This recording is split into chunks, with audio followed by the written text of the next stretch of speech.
wherever you are. My name is Moji Taiwo from the Immigrant Experience Show, and we're coming to you from Calgary today. And before we get going on our show, I would like to tell you that I'm also an author of I Give Because I'm Blessed Because I Give.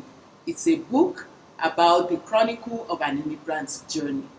On today's episode of the Immigrant Experience Show, we have the honor of talking with Lourdes Juan. Yes, I got it. Yeah. Lourdes Juan. Lourdes is a second-generation Canadian. As you remember, our show is focusing on first and second-generation Canadians. Lourdes is an award-winning businesswoman, an entrepreneur and urban planner, a city builder and founder of the non-for-profits including but not limited to Soma, Haman and Spar, Fresh Routes, Higher Development, Leftover Foundations, and Need Technologies. Is that Need Technologies? Need Technologies. Need Technologies. That's the newest. Okay, so and we are sitting in the building of Leftovers Foundation, and all the other offices are also here. Just Leftovers and Fresh Fruits. And Fresh Fruits. Yeah. And she's going to tell us more about those two foundations in a minute here. So, Lourdes is also an avid public speaker and above all, a mother to a cutie 1-year-old Enzo, right? He's pretty adorable. He's adorable. I follow you, I follow Enzo all the time. I love little ones because I have 3 grandsons too. God. Oh, you do? Yes, amazing. and they range from 4 to 8. Oh wow, they're still little. They're still little, so I'm having fun with them. Before we start going with Lourdes and finding out more about the amazing work that she does, I would like to give you a little tidbits about Canada. According to Statistics Canada, did you know that in 2018, approximately 8 in 10 people volunteered their time? That's over 24 million people volunteering. And their annual time commitments total more than 2.5 million full-time jobs. Canadians, we give. And it goes back to the title of my book, I Give Because I'm Blessed Because I Give. So that is it, a little bit about Canada. So if you're a new Canadian, old Canadians, or you're planning to come to Canada, this is a country of giving. So, Lourdes, yes. The question is, as a second-gen Canadian, if you were to think back about the lives of your parents or family, I want to know about what you remember about your parents' struggles. And then we'll talk about the legacy that has created for you. Sure. As this amazing, wonderful young woman that you are. Thanks, Moji. I grew up, my family, my father and mother immigrated here separately when they were very young. So my father was 13 years old. He immigrated from the Philippines to Winnipeg, Manitoba. As the story goes, there was 40 centimeters of snow, minus 40 degrees, etc., ripped from tropical paradise into Canada, but for a better life. Yes. And my mother immigrated here when she was 18 with her brother and her parents. And they met. From the Philippines too? From the Philippines as well. Oh my goodness. Yeah, and they met in Edmonton at West Edmonton Mall. Oh my. Here we're promoting West Edmonton Mall. Yeah, it's a great place to visit. Yes, a great place to visit and find your future wife, apparently. Yes. So they met there, and so I was born in Edmonton, in St. Albert, my older sister and I, and then St. Albert, Alberta. It is, and it's like what Airdrie is to Calgary. Yeah. So it's a small town outside of Edmonton. Yes. But now it's not so small anymore because it's growing. It's growing. I've actually been there. Oh, have you? Yes. It's just a hop, skip, and a jump from Edmonton. Yeah. Yeah. So then they moved to Calgary. They were very young. I think, the immigrant experience is you come here, especially that generation, they had children very young. I think my mom was 21. I had my first child, I was 37. Well, yes. So you are like my children. Yes. And I am like your parents. Who had children younger. We came here young. Yes. We worked so hard. Yes. We started family young while working so hard. Yes. And that's what I witnessed growing up. Like my mother had 3 jobs when she had 3 children at home, 3 small children. We're all, my older sister is only 18 months older. My younger sister is 6 years younger. So we were all young children living in subsidized housing here in Calgary. And my mother worked 3 jobs to make sure that she put food on the table for us. And my father went to university later in life. He went to university and finished his engineering degree. Oh my, wonderful. Yeah, but that was the struggle. Is you had one income, and my dad went to school, and it was the 3 of us and a village of family members. always making sure that. And what does that do for you as a young person, watching your parents trying to make something tangible out of from subsidized housing? You know what I remember really vividly is, and even today, my parents do not complain. They had to work really hard. They had to work long hours. They had to work jobs that were taxing on them, particularly my mother. She worked, 2 jobs in a nursing home as a nurse's aide, doing a lot of the grunt work. And she worked at a grocery store to put food on the table, to get food at a discount. And so all of these things, and she always just did it with a smile on her face. She was really happy for the opportunity. What does that do? How did that shape your career, your education, your philanthropies, your entrepreneurship? How did that translate to you? I'm a perennial optimist, and I'm sure that transferred from my parents of, making sure that we were always finding the joy in whatever we were doing, wherever we were working, and always finding that opportunity somewhere. There's a problem that needs to be solved, or there's people that need help. We come together as a community, as a family, and we help each other. And so I've sort of taken that, I think, throughout my career, because that's how I grew up, really. So not complaining, just rising up to the occasion and doing what needs to be done. Exactly, and really finding, the happiness and peace in that, and knowing that it's for a bigger cause, or it's for something bigger. And in my parents' case, it was for their children, who they put through university. They put the 3 of us through university, and it's a different life and a different experience that their children, that me and my sisters have, compared to what they had. Exactly. Yeah. So now that you've touched base on how they put you through school and everything, we want to know about your background. Sure. As far as where did your from the education, tell us about yourself.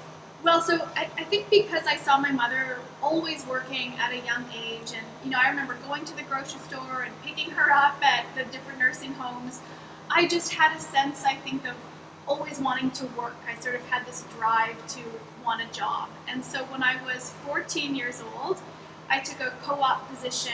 I was in grade 10.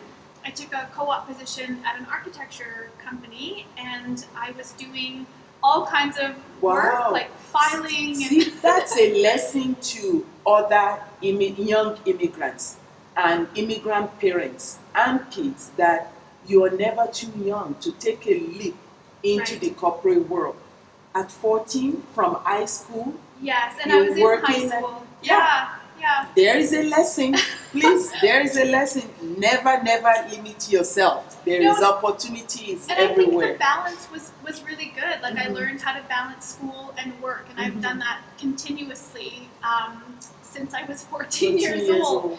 And that came from, seeing how hard my mom worked. And so I stayed at that architecture firm. Actually, I'm really fortunate to have the mentors that I did there. They kept me on for 10 years, on and off, every summer, anytime they had work. I had a desk there always. It was like my second that's home. So great. Yeah, it was really, a really blessed experience to go through that. And somebody saw potentials. Yeah, I had they a good saw mentor. they saw the little plant, and they decided to nurture it and water it. Yeah, vigorously. It was a good experience. Yes. Yeah, and that's exactly what happened. And so I stayed with them through university and worked other small jobs as well. And so I finished at the University of Calgary with a Master's of Environmental Design. Okay. I actually thought I wanted to go into architecture, but when I started university and started taking courses on urban planning and city building, I really fell in love with that aspect of cities and design. Okay. And so I decided to go into urban planning. And so I finished my master's in planning. And that resulted in what business? So that's that's the Hive development hat. That's the Hive development, the urban planning and city building. Yes. So that's that hat. And then I remember going to the architecture firm and working and doing schoolwork. And then at night, I worked at a medical spa for 7 or 8 years, and I was just doing reception. It was a great way to... Reception and taking in, absorbing everything around you. Everything. My kind of girl. Well, and I learned a lot from that business owner. I eventually ended up buying into that business, and then I left that company in 2010, and that was the year I decided to open up my own spa and my own development company, and I had good support from all sides that I wanted to sort of venture off. So I've been sort of on this parallel path with both companies, and then the nonprofit work kind of came about. Oh my goodness. Well, I wanted to ask you now, where do you find all that time to do all of this? That I'm going to reserve that for the end. Okay. Because I want you to tell us and our viewers about your non-for-profit organizations. Sure. Yes. So in 2012, I started the Leftovers Foundation. And basically it's... And that's this building. That's where we're in a warehouse. It doesn't look like a warehouse. No, in the back it's a bit messier, but the front is the meeting space. So in 2012, I just saw food that was about to go to waste at a bakery. I was with my cousin who was doing a pickup for his church, I think. And this bakery gives out their food at the end of the day because they don't sell the food the next day. So we took the food, he took it for his purposes, and I took the rest to the drop-in center here in Calgary. And at the drop-in center, they were very gracious, and they said, they happened to mention that they would use up all the bread because they serve 3,000 meals a day. Ooh, wow. And in my head, I didn't really know anything about food waste or excess or surplus, and I wasn't really connected to the service agencies of Calgary.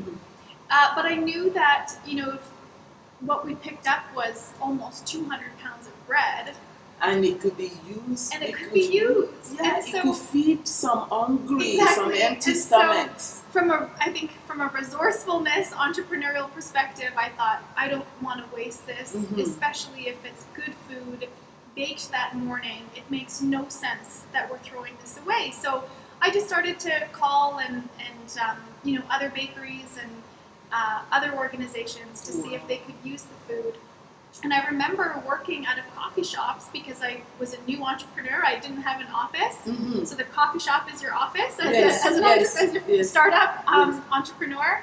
And I would just ask if I could come back at closing time, if I could have the pastries, and then I would bring them to the women's emergency shelter, or I would bring them to the drop-in center, and I would just knock on the door and see if people needed food. And 10 times out of 10, they could use the food. I think your environmental studies also fits into this. Yeah, there is always a connection somehow, somewhere. Yeah, well, and I think urban planning really my urban planning training really helps me to think on that very macro level. So, you know, if we're redirecting the food somewhere else, we are making sure it doesn't end up on the landfill, which makes sure that we are not emitting methane into the atmosphere. And there's all these sort of nuances to the work. And nurturing humans, especially, you knows how many young children are in need of food. Absolutely, and I think from a service agency perspective too, we want nonprofits and service agencies to focus on their core competency, and that might be sheltering women from domestic violence, that might be, you know, kids programs, and so to focus their fundraising dollars on their programs rather than spending money on buying food, I find that's where the value with leftovers can be, is making sure that we're delivering that food, they're using that food, and then taking those dollars and putting them to work for their programs. Yes, excellent, excellent. There is one more foundation that you have. There is, yes. So that's Fresh Roots, which is a not-for-profit social enterprise. And that actually started as a pilot program out of the Leftovers Foundation. And I was finding, and the team, really, we were wrapping our heads around, you know, we are getting food to service agencies, but what about households? And what about households' access to healthy food? There was affordable housing units and Indigenous communities that could pay for food, but they couldn't pay full market value, and it was difficult for them to get to a discount grocery store. And so we saw, you know, again, from an urban planning perspective, you see these communities that live in food deserts where they have no food close to them. Well, if you are, and this was one of the families that we were working with, a young Sudanese family, single mother with 6 children, it's very difficult for her to get on a bus, purchase food enough for 7 people, get back on the bus, carry it back. And so there was a transportation and logistics challenge, but then also a financial challenge to feed that many mouths. And so the concept, you know, we were working with leftovers vendors at the time, and the food industry, the people that we knew, the restaurants and the grocery stores, and my ask was that we purchase food at a discount and then share that discount into community. And so it wasn't a charitable model, but something that we could provide access to communities with dignity. And so Fresh Roots kind of came about that. So we've done some pretty amazing stuff. The team retrofitted a decommissioned City of Calgary transit bus into a mobile grocery store. I think I've seen it. Have you seen that I've around? seen it. Yeah, it's very loud. Yes. And so that you can hop on the bus, grab your groceries. Everyone is welcome. And so one of the things I love about Fresh Roots and this model is that it's dignified food access. So we're talking about not handouts, and not hampers. We're talking about people actually shopping for their produce. But at a discount, affordable at a discount. Yeah, so we're about, depending on the item, we're about 25 to 40% off, like a superstore price. And so this food dignified model really looks at, you know, what's culturally appropriate for that community. So we'll tailor the food according to the their diet. And then we'll look at affordability, so making sure we are bringing produce that's affordable. We offer choice, and so we're not giving out hampers. People are choosing what they want to eat, which I think is a gap in the system. And I have heard from a social worker friend of mine where they visited a family home, and most of the food that they got in the hampers were just thrown out because it's not what they eat. That's right. Yeah, and I think that is, I don't think we can pat ourselves on the back and say we did a good job feeding households when they're not even eating the food. And so applying that choice to the mobile grocery stores allows families to get what they want and pay for that and not waste it at the end of the day. And then the last part of this food dignified model is we don't ask for proof of income. So you and I, you know, we can all shop at the market. Nobody is going to say, you know, before you buy, show me how poor you are, which is so wrong in my, you know, in my opinion. And so we really need to start, leveling food access Yes, and making sure that everyone has It's a appropriate necessity access. of life. It's Yes, not it's a choice. No, and we've Yes. made such a barrier to it in Yes. terms of cost and getting there Mhm. and all these things. And so the mobile grocery store is really meant to break down those barriers and show up to where people are and making sure that they get healthy food access. Well, thank you for that. Thank you Oh, for thanks. doing all of this. It's like I'm thinking, okay, I should have known her way longer before now, but it's never too late. So That's right. you never know. That's right. Maybe outside of this, you may need me. So That's right. Well, it's something, when I think back to my parents, we would have loved to have a mobile grocery store show up in Yes. our community. Yes. Because Yes. it would have made life a a lot lot easier. easier. Yeah. Yes. So that is wonderful. Now I want to go back to that question that I deferred. Where do you find all this time? Well, so the short answer to that question is I don't. Mhm. It was much more difficult before when I just started and it was just me and I was everything to every Everybody, business yeah, and every everything. organization. If I think of the spa, I was doing treatments and the bookkeeping and the front desk and all of these things. Yes. But over time, I have learned what I'm not good at and what And I then, am good at, and I okay. make sure to bring on team members Okay. that complement that. And so, the time really comes because I have a great team with every organization.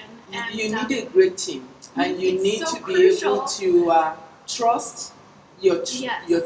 Yes, Yeah, and so- there's some reciprocity. Like you need to be there for them And they- because they're yeah. there for you. And so, if you bring on a team that you really work well with and work well with each other, so much impact and so much change can come out of that. Yes. And now you're also a mother Which of is so a weird to little say. one. Yes. yes. So Yeah, he really defines my time. yes, He's the boss. I'm sure he is. You know. I know, yeah. I'm sure he is the boss. Yes. But that must have sort of created some balance in you now.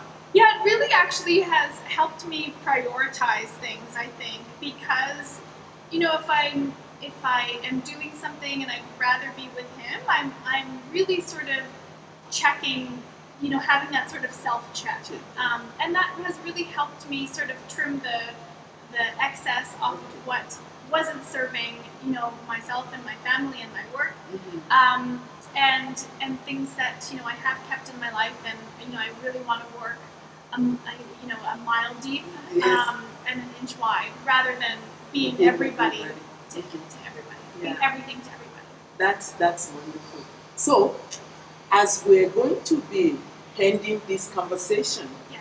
if you have any word of wisdom for young immigrants or second gen that are younger now, what would it be? Share with us. I really think that, and I still do this now, and I try to do this more, is talking to that generation that's above you and really understanding their experience and where they came from. Because I think that, I love talking to my parents about how they came here, what their life was like when we were small, because it's so different from what they've created for us. And I think there's sort of a humility, and it sort of keeps you grounded and keeps you humble, knowing that just a few years ago or a few decades ago, your own family members were in a totally different position. I did an interview like this with one of my kids, my daughter, and it was quite interesting for me to talk to her and get her take on what she remembered As a child? as a child of an immigrant Yes. parents. Yes. So, it says volume to what you're sharing. Well, I right think now. there's value in that because it will always be a good reminder of where you came from, and I think that's that's worth its weight in gold. And always to keep your eyes open, keep your ears open, that there are opportunities everywhere. Absolutely, absolutely, and be open to learning. Yes. And be open to those opportunities and be ready. Yeah.